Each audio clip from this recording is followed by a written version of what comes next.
Rune, thank you so much for joining us here at Super Investor. How would you describe your approach at the moment as we go into 2020, and what are you looking for as key opportunities? Sure. So we're a team of 25 people, a global team that invests across co-investment, secondaries, primary investments. We manage a portfolio of about 4.5 billion euros. So we see ourselves as sort of big enough to matter, but small enough to be able to choose where we invest. I think our approach as we go into this year is pretty consistent with where we've been for the last 15 years. So we're looking for private company returns driven by fundamental operational or strategic value creation. And we're looking to access that through a variety of different means. How has that approach evolved, would you say? And is there anything that's on the horizon that will significantly change that? Are things like what the end users are asking for and clients are asking for having more impact? Sure. So in terms of what we do, we manage portfolios on behalf of a range of different clients. And our clients are primarily attracted to this asset class on the back of returns. It has delivered consistent outperformance over decades. But they also have other considerations that are wider than specifically what private equity delivers from a return perspective. So there are considerations around cost, there are considerations around alignment and governance, there are considerations around environmental, social and governance issues that come to bear. And so we're very mindful of trying to integrate all of that into how we manage our portfolios. And the approach we've found that works best for us is to have increasingly direct line of sight into the underlying companies that we're investing in, be it through co-investments, funds or secondaries, and to have a better line of sight into both the private equity GPs that we work with, but also the management teams that ultimately deliver for us all in the companies that we're investing in. So we think that approach gives our clients greater transparency. It gives them greater flexibility in terms of how and when they deploy capital. It's definitely delivered them advantages on the cost front, and it's also been proven to deliver much better net returns. So for us, it's about looking much more directly into the companies that are ultimately driving the performance that we get out of the asset class. You mentioned co-investment there and that change in the model. Sure. What are the benefits of that, and what are the cautionary tales, if you like, too?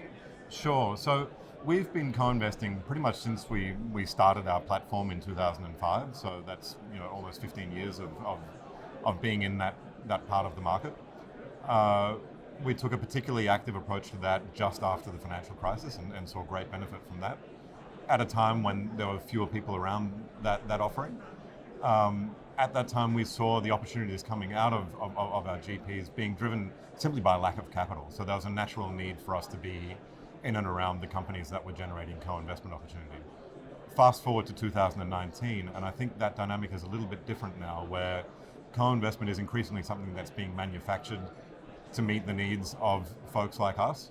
And I think it's our job to be mindful of the opportunities we're stepping into and to see what are the fundamental reasons why we're around that opportunity and why it's not just being taken up by the GP on their own.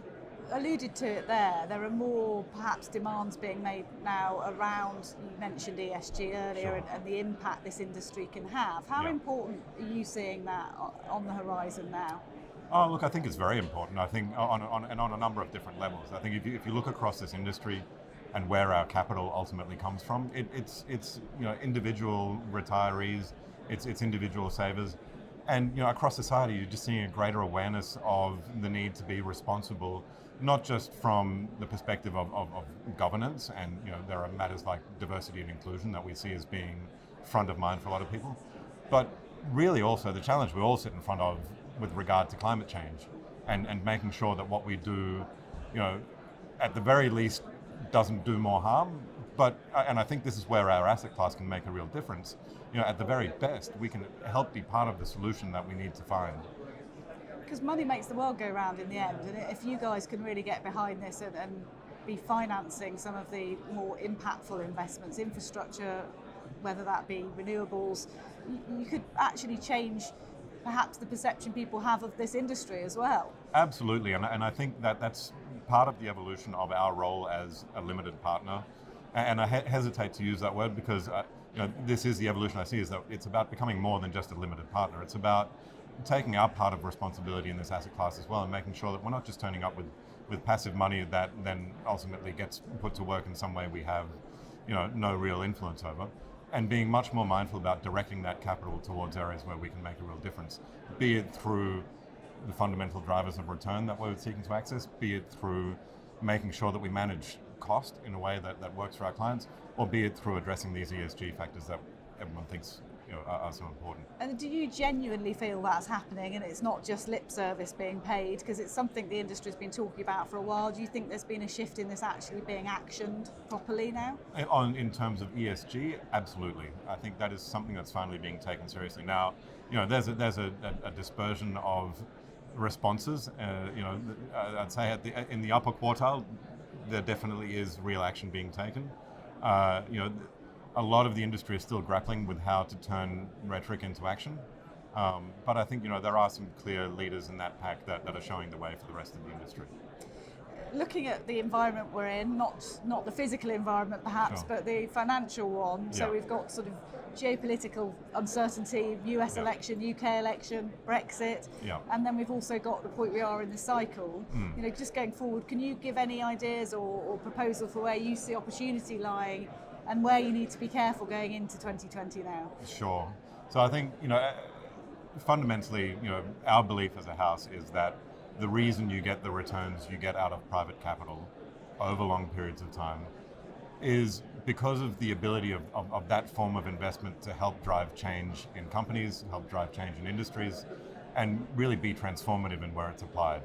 And I think from our point of view, we're just being extra certain to make sure that when we invest, the underlying drivers of return we're accessing are these active approaches to both strategic and operational value creation, and not simply financial engineering or juggling around with different forms of leverage at different parts of the investment that we might sit in. So I think it's staying the course. It's being mindful of those risks that abound, but at the same time, you can't predict the future. Are we at the top of the market? Maybe we are. I was ready to call that 5 years ago. It's kept on going. I don't think it'll go for another 5 years, but it might do. So it's about being true to your fundamental beliefs and the fundamental drivers of return that you see in the opportunity set. Great advice. Thank you, Rune. Thanks so Sure. much for talking to us. Great to talk to you.